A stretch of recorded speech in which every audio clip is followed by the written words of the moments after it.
जब से फेसबुक ने व्हाट्सएप का अधिग्रहण किया है तब से हम सभी लोग ये समझ गए थे कि किसी न किसी समय पर हमारा व्यक्तिगत डेटा इस सोशल मीडिया दिग्गज के साथ साझा किया जाएगा और उस समय डेटा का उपयोग कैसे किया जाएगा, पहले इस बारे में थोड़ा संदेह था। आज 6 साल बाद आखिरकार वह दिन आ गया है और फेसबुक ने अपने असली रंग दिखाने भी शुरू कर दिए हैं। अब व्हाट्सएप अपनी प्राइवेसी पॉलिसीज को लेकर पूरी तरह से स्पष्ट है। फेसबुक के स्वामित्व वाला यह प्लेटफॉर्म अब उपयोगकर्ताओं को अपनी नीतियों को स्वीकार करने के लिए बाध्य कर रहा है। यहाँ पर हमारे लिए इस अपडेट के पीछे फेसबुक के इरादों को समझना काफी महत्वपूर्ण है। ये एक ऐसा मैसेजिंग ऐप है जिसके पास एक बड़े पैमाने पर यूजर बेस है और व्हाट्सएप जैसे नाम का एक बड़ा प्रभाव है। वह अभी भी ये चाहता है कि लोग का प्राइमरी जो मैसेजिंग ऐप है वो व्हाट्सएप ही हो। इसके लिए उसे भारत जैसे देश में बिल्कुल मुफ्त सेवाएं देने की बहुत ज्यादा जरूरत है। इसलिए सब कुछ होने के बाद भी इसके प्राइस स्ट्रक्चर में कोई बदलाव नहीं आया है और व्हाट्सएप अभी भी एंड टू एंड एन्क्रिप्शन के साथ है। यहाँ पर कहानी का अच्छा हिस्सा जो है वो समाप्त होता है।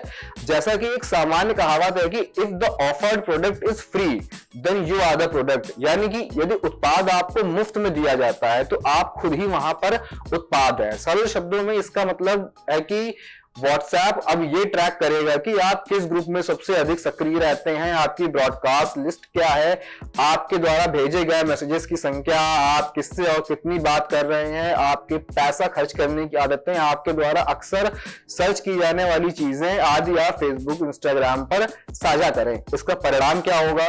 इसका परिणाम यह होगा कि फेसबुक आपकी हर बिट को जान लेगा और आपकी ट्रैकिंग के द्वारा प्राप्त की गई इंफॉर्मेशन के अनुसार प्रत्येक प्लेटफॉर्म पर आपको प्रासंगिक विज्ञापन दिखाएगा।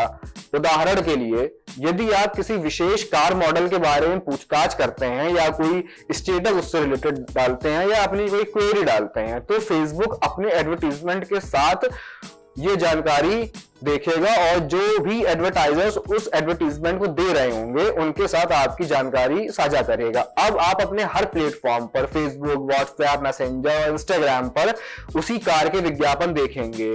इसी तरह यदि आप व्हाट्सएप पे का उपयोग करके सर्दियों के समय में किसी कॉफी आउटलेट में पैसा देते हैं या स्टोरी पोस्ट करते हैं तो आपके लिए कुछ वस्तुओं जैसे समोसा या कचौड़ी के विज्ञापन देखने की संभावना बाकी लोगों की तुलना में थोड़ी ज्यादा होगी।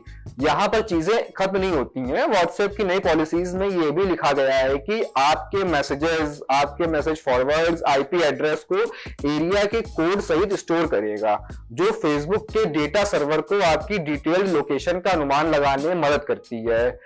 यदि आप व्हाट्सएप बिजनेस का उपयोग करते हैं तो बिजनेस कैटलॉग भी यहां पर सुरक्षित नहीं है और फेसबुक आपके कॉम्पिटिटर्स को आपके उत्पादों के बारे में कई तरह की इनसाइट्स भी देगा।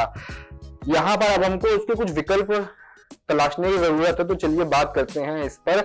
अब जब आप व्हाट्सएप की इन नई नीतियों और उनके प्रभावों को पढ़ेंगे तो आपको इस बात का अंदाजा तो हो जाएगा कि इन कंपनियों को अब आपके व्यक्तित्व के बारे में पूरी तरह से जानकारी है। इसलिए यदि आप अपनी डेटा प्राइवेसी के बारे में सचेत हैं तो अब व्हाट्सएप से सुरक्षित रहने की जरूरत है और बराबर सुविधा संपन्न मैसेजिंग प्लेटफॉर्म पर स्विच करने का समय आ चुका है।